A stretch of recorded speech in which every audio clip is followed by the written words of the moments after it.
अस्सलाम वालेकुम, welcome back to my channel cooking class with Sahra Bukhari. आज हम आपके लेकर आए हैं सर्दियों की सबसे फेवरेट रेसिपी। आज हम बनाएंगे साग। बहुत ही ज़बरदस्त और मज़ेदार बनकर ये तैयार होगा। शुरू से एंड तक आपको बताएंगे कि किस तरह काटा जाता है और किस तरह बनाया जाता है। इस तरीके से आप बनाएंगे, आपको बहुत ज़्यादा मज़े का लगेगा।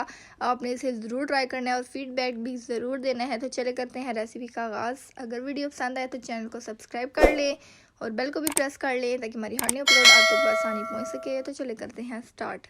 बिस्मिल्लाहिर्रहमानिर्रहीम। अस्सलाम वालेकुम वीवर्स, क्या हाल है? ठीक हो? इंशाल्लाह मेरे सारे बहना भाई बेटियां सारे ठीक हो सन। अल्लाह पाक ते करम नाल ਅਸੀਂ ਵੀ ਬਿਲਕੁਲ ਠੀਕ ਆ ਜੀ। ਸਰਦੀਆਂ ਦੇ ਹਵਾਲੇ ਨਾਲ ਅੱਜ ਰੈਸਪੀ ਲੈ ਕੇ ਆਇਆ ਤੇ ਬਹੁਤ ਹੀ ਮਜ਼ੇਦਾਰ, ਹਰ ਮੇਰੇ ਭੈਣ ਭਾਈ ਦੀ ਇਹ ਪਸੰਦ ਹੈ ਤੇ ਬਲਕਿ ਖੁਦ ਮਨਾਪੇ ਨੂੰ ਬਹੁਤ ਪਸੰਦ ਹੈ। ਕੋਈ ਐਸਾ ਬੰਦਾ ਹੋਵੇ ਜਿਹੜਾ ਨਾ ਖਾਂਦਾ ਹੋਵੇ, ਲੇਕਿਨ ਸਾਗ ਹਰ ਬੰਦੇ ਨੂੰ ਪਸੰਦ ਹੈ। ਤਾਂ ਅੱਜ ਅਸੀਂ ਬਰਸਾਂ ਜ਼ਿਆਦਾ ਮਿਕਦਾਰ ਵਿੱਚ ਸਾਗ ਜੀ ਤੇ ਇੱਕ ਚੀਜ਼ ਮੈਂ ਤੁਹਾਨੂੰ ਦੱਸਾਂ ਕਿ ਕਿ ਚੀਜ਼ ਇਸ ਦੇ ਵਿੱਚ ਇਸਤੇਮਾਲ ਹੁੰਦੀ। ਇਹ ਆਲੀ ਹੈ ਖਟੇਟਣ। ਇਸ ਤਰ੍ਹਾਂ ਇਸ ਦੇ ਪੱਤੇ ਹੁੰਦੇ ਨੇ। ਇਹ ਅਕਸਰ ਉਹ ਖੇਤਾਂ ਦੇ ਵਿੱਚ ਲੱਗੀ ਹੋਈ ਹੁੰਦੀ ਹੈ। ਸ਼ਾਪ ਤੋਂ ਤਾਂ ਮਿਲਦੀ ਨਹੀਂ ਹੈ, ਖੇਤਾਂ ਦੇ ਵਿੱਚੋਂ ਹੀ ਤੋੜ ਕੇ ਲੈ ਆਵੀਂਦੀ। ਤੇ ਆਇਆ ਲਾ ਬਾਥੂ ਹੈ, ਇਸ ਨੂੰ ਨਿਕੂਆ ਵੀ ਆਖਦੇ ਨੇ, ਬਾਥੂ ਵੀ ਆਖਦੇ ਨੇ। ਜਿਹੜੀਆਂ ਮੇਰੀਆਂ ਗਰਾਂ ਦੇ ਵਿੱਚ ਭੈਣਾਂ ਭਾਈ ਹਨ ਉਹਨਾਂ ਨੂੰ ਤੇ ਪਤਾ ਹੀ ਹੈ ਇਸ ਚੀਜ਼ ਦਾ ਕਿ ਇਹ ਚੀਜ਼ ਹੈ। ਤੇ ਇਹ ਬਾਥੂ ਹੈ ਤੇ ਨਿਕੂਆ ਵੀ ਆਖਦੇ ਨੇ। ਇਹ ਸ਼ਾਪ ਤੇ ਮਿਲ ਵੈਂਦਾ ਸਬਜ਼ੀ ਵਾਲੀ ਤੇ ਇਹ ਆਸਾਨੀ ਨਾਲ ਮਿਲ ਵੈਂਦਾ। ਤੇ ਮੈਂ ਵੀ ਸ਼ਾਪ ਤੋਂ ਹੀ ਲੈ ਕੇ ਆਈ ਹਾਂ। ਤੇ ਇਹ ਵਾਲੇ ਸੋਏ ਨੂੰ ਇਸ ਦੇ ਨਾਲ ਹਵਾ ਨਹੀਂ ਕਰਦਾ, ਨਾਲੇ ਇਸ ਦਾ ਜ਼ਾਇਕਾ ਬਹੁਤ ਮਜ਼ੇਦਾਰ ਹੁੰਦਾ। ਇਹ ਵਾਲੇ ਸੋਏ ਜੀ ਤੇ ਗੋਭੀ ਸਾਗ ਹੈ ਮੇਰੀਆਂ 6 ਗੱਡੀਆਂ ਨੂੰ। ਤੇ ਇਸ ਦੀ ਤੁਹਾਨੂੰ ਬਸ ਮੈਂ ਤਰੀਕਾ ਦੱਸਿਆ ਸਾਂ। ਅਗੋ ਮਿਕਦਾਰ ਜਿਤਨੀ ਵੀ ਤੁਸੀਂ ਆਪਣੇ ਟੇਸਟ ਦੇ ਮੁਤਾਬਿਕ ਰੱਖਣੀ, ਠੀਕ ਹੈ। ਤੇ ਇਹ ਵਾਲਾ ਗੋਭੀ ਸਾਗ ਹੈ ਤੇ ਇਸ ਦੀਆਂ ਮੇਰੀਆਂ 5-6 ਗੱਡੀਆਂ। ਤੇ ਕੁਝ ਇਸ ਦੇ ਵਿੱਚ ਮੈਂ ਇਹ ਵਾਲੀ ਪਾਲਕ ਦਾ ਇਸਤੇਮਾਲ ਕੀਤਾ। ਇਹ ਖਟੇਟਣ ਪਾਲਕ ਹੈ। ਤੇ ਦੂਸਰੀ ਮੇਰੀ ਹੈ ਚੀਰਵੀਂ ਪਾਲਕ। ਉਸ ਦਾ ਵੀ ਜ਼ਾਇਕਾ ਬਹੁਤ ਮਜ਼ੇਦਾਰ ਹੁੰਦਾ ਤੇ ਉਹ ਵੀ ਬਹੁਤ ਅੱਛੀ ਹੁੰਦੀ। ਉਸ ਦੀ ਵੀ ਅਸੀਂ ਮਿਕਸਿੰਗ ਕਰਸਾਂ ਇਸ ਦੇ ਅੰਦਰ 2 ਗੱਡੀਆਂ ਦੀ। ਤੇ ਸਾਰਾ ਇਨਸ਼ਾਅੱਲਾ ਸਾਗ ਇਤਨਾ ਮਜ਼ੇਦਾਰ ਬਣ ਕੇ ਤਿਆਰ ਹੋ ਸੀ। ਇੱਕ ਚੀਜ਼ ਮੈਂ ਤੁਹਾਨੂੰ ਦੱਸੇ ਸਾਂ। ਤੇ ਆਓ ਜੀ ਰੈਸਪੀ ਸਟਾਰਟ ਕਰਦੇ ਹਾਂ।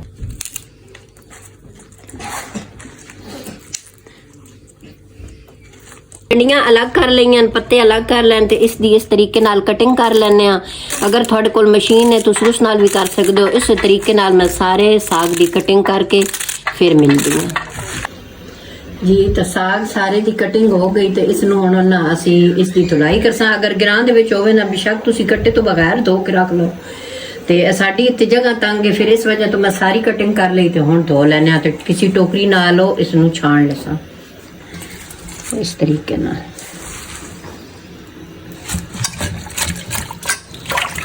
ਬੇਸ਼ੱਕ 2 ਪਾਣੀਆਂ ਨਾਲ ਧੋ ਲਓ ਕਿਉਂਕਿ ਜੇ ਇਸ ਦੇ ਵਿੱਚ ਕਾਫੀ ਮਿੱਟੀ ਹੁੰਦੀ ਨਾ। ਇਸ ਤਰੀਕੇ ਨਾਲ ਤੁਸੀਂ ਛਾਣ ਕੇ ਕੱਢ ਕੇ ਤੇ ਕਿਸੇ ਬਰਤਨ ਵਿੱਚ ਰੱਖ ਲੈਣਾ। ਦੁਬਾਰਾ ਫਿਰ ਪਾਣੀ ਡਾਲ ਕੇ ਨਾ ਤੇ ਇਸ ਨੂੰ ਇਸੇ ਤਰੀਕੇ ਨਾਲ ਸਾਫ਼ ਕਰ ਲੈਣਾ।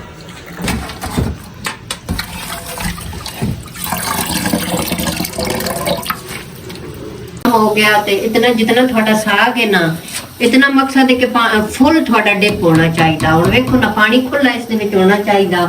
ਅਗਰ ਪਾਣੀ ਕਮ ਹੋ ਜਾਂਦਾ ਨਾ ਤਾਂ ਫਿਰ ਤੁਸੀਂ ਦੁਬਾਰਾ ਵੀ ਇਸ ਵਿੱਚ ਐਡ ਕਰ ਸਕਦੇ ਹੋ, ਲੇਕਿਨ ਗਰਮ ਕਰੋ, ਠੰਡਾ ਨਹੀਂ। ਇਸ ਤਰੀਕੇ ਨਾਲ ਧੋ ਕੇ ਪਾਣੀ ਗਰਮ ਕਰਕੇ ਇਸ ਦੇ ਅੰਦਰ ਡਾਲ ਦੇਣਾ। ਧਨੀਆ ਵੀ ਮੈਂ ਕੱਟ ਕੇ ਮੁੱਠੀ ਭਰ ਇਸ ਦੇ ਅੰਦਰ ਡਾਲ ਦਿੱਤੀ ਤੇ ਫਿਰ ਬਾਅਦ ਵਿੱਚ ਅੱਗੇ ਵੀ ਜਾ ਕੇ ਇਸਤੇਮਾਲ ਕਰਸਾਂ। ਤੇ ਇਸੇ ਤਰ੍ਹਾਂ ਇਸ ਨੂੰ ਖੁੱਲੇ ਪਾਣੀ ਦੇ ਵਿੱਚ ਬੋਇਲ ਕਰਨਾ। ਮਕਸਦ ਇਹ ਹੈ ਕਿ ਪਾਣੀ ਖੁੱਲਾ ਹੋਣਾ ਚਾਹੀਏ ਤੇ ਅਗਰ ਕਮ ਹੋਇਆ ਤਾਂ ਤੁਸੀਂ ਬੋਇਲ ਕਰਕੇ ਵੀ ਡਾਲ ਸਕਦੇ ਹੋ ਜੀ। ਤੇ ਸਾਰਾ ਸਾਗ ਧੋ ਲਿਆ ਤਾਂ ਹੁਣ ਬੋਇਲ ਹੋਣਾ ਸ਼ੁਰੂ ਹੋ ਗਿਆ। ਤੁਸੀਂ ਪਾਣੀ ਰੱਖਣਾ, ਵੇਖੋ ਨਾ ਜਿੰਨਾ ਪਾਣੀ ਹੈ। ਜੇ ਅਗਰ ਮੈਂ ਤਾਂ ਇਸ ਨੂੰ ਇਸ ਦੇ ਅੰਦਰ ਹੀ ਖੁਸ਼ਕ ਕਰਸਾਂ ਤੇ ਅਗਰ ਤੁਹਾਡੇ ਪਤਾ ਤੁਹਾਨੂੰ ਜਿਸ ਜਗ੍ਹਾ ਦਾ ਸਾਗ ਹੈ ਉਸ ਜਗ੍ਹਾ ਕੜਵੀ ਹੈ ਤੇ ਫਿਰ ਤੁਸੀਂ ਇਸ ਦਾ ਪਾਣੀ ਨਿਕਾਲ ਵੀ ਸਕਦੇ ਹੋ। ਤਾਂ ਮੇਰਾ ਗੋਭੀ ਸਾਗ ਹੈ ਤੇ ਅਗਰ ਸਰਸੋਂ ਦਾ ਹੋਵੇ ਉਸ ਦਾ ਵੀ ਤੁਸੀਂ ਪਾਣੀ ਨਿਕਾਲ ਸਕਦੇ ਹੋ। ਤੁਹਾਡੀ ਮਰਜ਼ੀ ਦੀ ਗੱਲ ਹੈ। ਤੇ ਇਸ ਦੇ ਅੰਦਰ ਡਾਲ ਦੇਣੇ ਆ ਕੁਝ ਮਸਾਲੇ। ਇਸ ਦੇ ਅੰਦਰ ਡਾਲ ਦੇਣਾ ਦੜਾ ਮਿਰਚ ਤਾਂ ਕਿ ਇਸ ਦੇ ਨਾਲ ਹੀ ਪੱਕ ਜਾਵੇ। ਖਾਣੇ ਵਾਲੀ 1.5 ਚਮਚ ਤੇ ਇਸ ਦੇ ਅੰਦਰ ਮੈਂ 6 ਹਰੀਆਂ ਮਿਰਚਾਂ ਡਾਲ ਦਿਆਂ ਤੇ ਬਕਾਇਆ ਫਿਰ ਜਿਤਨਾ 2 ਚਮਚ ਇਸ ਦੇ ਵਿੱਚ ਮੈਂ ਪਹਿਲੇ ਨਮਕ ਡਾਲ ਦਿੱਤਾ ਖਾਣੇ ਵਾਲੀ। ਠੀਕ ਹੋ ਗਿਆ ਤੇ ਇਸ ਨੂੰ ਹੁਣ ਪੱਕਣ ਦੇਣੇ ਆ ਤੇ ਇਸ ਨੂੰ ਤਕਰੀਬਨ ਦਰਮਿਆਨੀ ਆਂਚ ਤੇ 2 ਤੋਂ 3 ਘੰਟੇ ਛੋੜ ਦੇਣਾ। ਨਾਲ ਨਾਲ ਤੁਸੀਂ ਹਿਲਾਉਂਦੇ ਰਹਿਣਾ। ਇਸ ਤਰੀਕੇ ਨਾਲ ਥੋੜਾ ਖੁੱਲਾ ਹੀ ਛੁੜਿਆ ਹੈ ਤਾਂ ਕਿ ਪੂਰਾ ਨਾ ਬੰਦ ਕਰਿਆ ਹੈ। ਕੜਵਾ ਸਾਗ ਹੁੰਦਾ ਨਾ ਤੇ ਇਸ ਵਜ੍ਹਾ ਤੋਂ ਫਿਰ ਇਸ ਦੀ ਭਾਪ ਨਿਕਲਣ ਦਿੱਤੀ ਕਰੋ। ਤੇ ਫਿਰ ਮਿਲਦੇ ਆ 2-3 ਘੰਟਿਆਂ ਤੋਂ ਬਾਅਦ। ਜੀ ਤਾਂ ਮਾਸ਼ਾਅੱਲਾ ਠੰਡਾ ਹੋ ਗਿਆ, ਨੀਮ ਗਰਮ ਹੈ। ਤੇ ਜਿਹੜਾ ਅਸੀਂ ਪਾਣੀ ਇਸ ਦੇ ਵਿੱਚ ਛੋੜਿਆ, ਨਾਲੇ ਅਸੀਂ ਇਸ ਦੀ ਮੋਟੀ ਮੋਟੀ ਕਟਿੰਗ ਕੀਤੀ ਇਸ ਵਾਸਤੇ ਕਿ ਅਸੀਂ ਇਸ ਨੂੰ ਜੱਗ ਵਿੱਚ ਗ੍ਰਾਈਂਡਰ ਵਿੱਚ ਗ੍ਰਾਈਂਡ ਕਰਨਾ। ਤਾਂ ਅਗਰ ਤੁਸੀਂ ਇਸ ਨਾਲ ਵੀ ਮੈਸ਼ ਕਰਦੇ ਹੋ ਨਾ ਇਸ ਤਰੀਕੇ ਨਾਲ, ਤਾਂ ਉਹ ਵੀ ਬੜਾ ਅੱਛੇ ਤਰੀਕੇ ਨਾਲ ਮੈਸ਼ ਹੋ ਜਾਂਦਾ। ਫਿਰ ਉਸ ਦੇ ਵਿੱਚ ਤੁਸੀਂ ਪਾਣੀ ਕਮ ਰੱਖਣਾ। ਇਹ ਜਿਹੜਾ ਗ੍ਰਾਈਂਡਰ ਵਿੱਚ ਕਰਨਾ ਨਾ, ਇਸ ਦੇ ਵਿੱਚ ਥੋੜਾ ਜਿਹਾ ਪਾਣੀ ਜ਼ਿਆਦਾ ਰੱਖਣਾ ਹੁੰਦਾ। ਇਸ ਵਜ੍ਹਾ ਤੋਂ ਕਿ ਅਸੀਂ ਥੋੜਾ ਪਾਣੀ ਡਾਲਣਾ ਇਸ ਤਰੀਕੇ ਨਾਲ ਨਾ, ਥੋੜਾ ਪਾਣੀ ਡਲਸਾਂ ਤੇ ਥੋੜਾ ਸਾਗ ਡਲਸਾਂ ਤੇ ਇਸ ਨੂੰ ਗ੍ਰਾਈਂਡ ਕਰ ਲੈਸਾਂ ਜੀ। ਤਾਂ ਹੁਣ ਕਿਤਨਾ ਤੁਸੀਂ ਇਹ ਅੰਦਾਜ਼ਾ ਲਵਿਆ, ਜ਼ਿਆਦਾ ਗ੍ਰਾਈਂਡ ਨਹੀਂ ਕਰਨਾ, ਬਸ ਹਲਕੀ ਜਿਹਾ ਗ੍ਰਾਈਂਡਰ ਚਲਾਉਣਾ।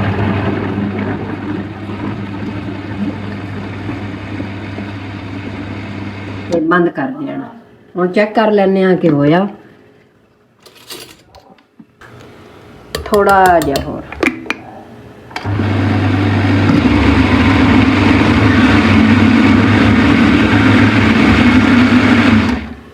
ਜ਼ਿਆਦਾ ਇਸ ਨੂੰ ਬਰੀਕ ਨਹੀਂ ਕਰਨਾ, ਬਸ ਇਸੇ ਤਰ੍ਹਾਂ ਕਰਨਾ ਜਿਸ ਤਰ੍ਹਾਂ ਅਸੀਂ ਮੈਸ਼ਰ ਦੇ ਨਾਲ ਕਰਦੇ ਆ ਨਾ, ਬਿਲਕੁਲ ਉਹ ਹੀ ਇਸ ਦਾ ਆਵੇ ਨਾ ਟੈਕਸਚਰ। ਜ਼ਿਆਦਾ ਬਰੀਕ ਨਹੀਂ ਕਰਨਾ। ਤੁਸੀਂ ਜ਼ਿਆਦਾ ਗ੍ਰਾਈਂਡ ਕਰਸੋ ਤਾਂ ਫਿਰ ਤੁਹਾਡਾ ਸਾਗ ਬਿਲਕੁਲ ਮੈਦੇਦਾਰ ਹੋਵੇ ਸੀ, ਉਹ ਮਜ਼ੇਦਾਰ ਨਹੀਂ ਹੁੰਦਾ। ਬਸ ਇਸ ਨੂੰ ਨਿਕਾਲ ਲੈਣੇ ਆ।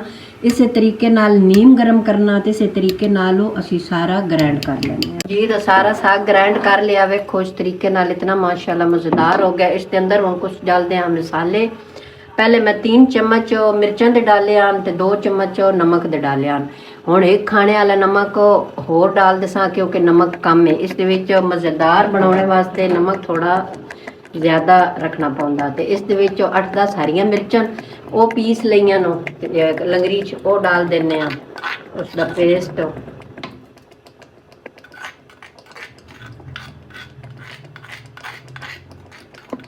पहले भी मैं इस दे अंदर हरियां मिर्चां डालियां ते धनिया डालिया। जिस टाइम असीं इस नूं साग नूं पकने वास्ते रखिया। हुण इस दे विच एक असीं चीज़ होर ऐड करसां। गंदम दा आटा है या मकई दा होवे या गंदम दा होवे, ये असां 2 मुट्ठी भर के ना तकरीबन इतना इस नूं जल्दी जल्दी मिक्स करना हुंदा, नहीं तो ये गुठलियां बन जांदा। इस तरीके नाल ना चम्मच नाल। इस दा मकसद ये है कि जेड़ा तुसी साग पका के रखते हो ना, वो साग पानी नहीं छोड़ता। नहीं तो जे न डालिए ना तो फिर वो साग पानी छोड़ देंदा। तकरीबन मैं 3 ना इतने 3 खाने वाले चम्मच बनते हैं। 4 भी डाल दो तो मसला कोई नहीं, क्योंकि मेरा ज़्यादा मिकदार में है ना। तो तुसी अपने हिसाब नाल जितना थोड़ा साग हो सी उतनियां मिर्चां नमक ते माशाल्लाह इस नूं थोड़ा पकने वास्ते छोड़ देने आ ताकि मिर्चां भी पक वैन नमक भी। तो उस दे नाल जेड़ा सी आटा डालिया गंदम दा वो भी पक वन। ये तो तकरीबन इस नूं आधा घंटा हो गया साग नूं पकदे होया। इस तो मैं ढकना दे के पकाया। इस ते बड़े ही छट्टे उड़दे ना ते माशाल्लाह हुण बिल्कुल तैयार होने वाला। ते इस दे नाल ही ना असीं रख देने आ तड़का।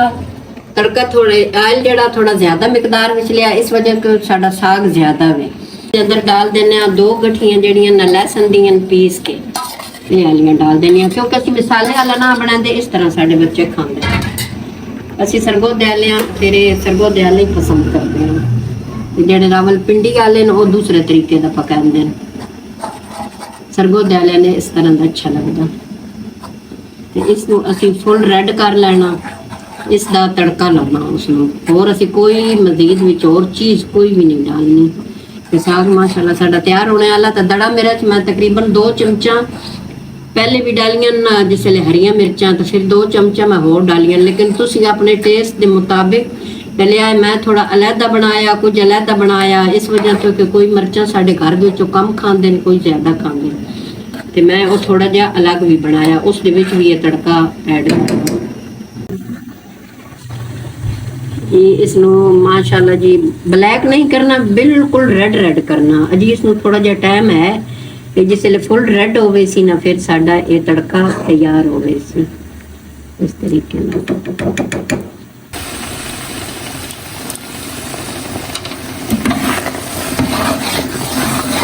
जेड़ा कम मिर्चां वाला ना इस दे अंदर असीं डाल लैने आ तड़का। ये असीं अलहदा बनाया साग।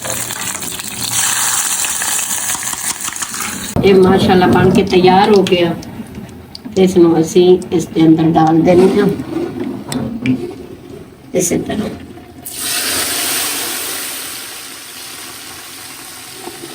اس میں تھوڑی دیر نا ڈھک دینا تاکہ ذائقہ اس کے اندر تک ٹر لگے.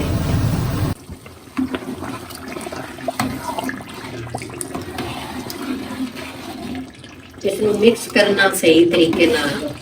یہ جڑا آئل نظر آ رہا نا آئل ڈالو گھی ڈالو لیکن میں آئل ڈالوں گا. یہ سارا مکس ہو جائے. ماشاءاللہ بن کے تیار ہو گیا. اس کے اندر ڈال دینے دھنیا. دیکھو نا کتنا ماشاءاللہ زیادہ دھنیا. پہلے میں اس کو بناؤ لگیا بھی دھنیا ڈالیا. یہ خوشبو واسطے بڑا مزہ لگتا. اس سٹیج تے تسی ہریاں مرچاں بھی باریک کٹ کے ڈال سکتے ہو جڑے زیادہ مرچاں دے شوقین ہیں. کرش کر کے تھوڑی جی نا میتھی کسوری میتھی اس دا اتنا اچھا ذائقہ ہوندا نا تے اوتے ڈھکنا لا دینا تاکہ اس دی خوشبو اس دے اندر تک ٹر بن جائے. ماشاءاللہ ساگ تیار ہو گیا. کرتے ہیں ڈش آؤٹ جی. ماشاءاللہ بہت مزے دا تیار ہویا. تسی کرتے ہیں مکس تے اس نو ہم ڈش آؤٹ کرتے ہیں. اگر تسی مکئی دی روٹی نال اس نو استعمال کرو ویسے پراٹھیاں نال پراٹھے بناؤ تے بہت ہی مزے دا ماشاءاللہ بن کے تیار ہے. یہ اس دے ڈال دیا ہرا دھنیا تے ماشاءاللہ جی ماشاءاللہ جی بہت ہی مزیدار بنیا. تے چینل نو لائک شیئر ضرور کیتا کرو. اگر چینل تے نیو ہو تو سبسکرائب کر لو. تے تھوڑا بے حد شکریہ. تسی مینوں بہت سپورٹ کردے ہو. تھوڑے یہ سپورٹ نال سب کچھ ہو رہا تے بہت شکریہ. ٹھیک ہے جی. اس دے نال میں چاہنی ہوں اجازت. اپنا ڈھیر سارا خیال رکھا ہے. دعا میں یاد رکھا ہے. ٹھیک ہے جی. اللہ حافظ. پھر ملتے ہیں ایک نیو ریسیپی کے ساتھ. تب تک کے لیے اللہ حافظ. چینل کو like share comment and subscribe ضرور کیجیے گا اور بیل کو بھی پریس کر لیں تاکہ ہماری ہر نیو اپلوڈ آپ تک بآسانی پہنچ سکے. خوش رہیں آباد رہیں. اللہ حافظ.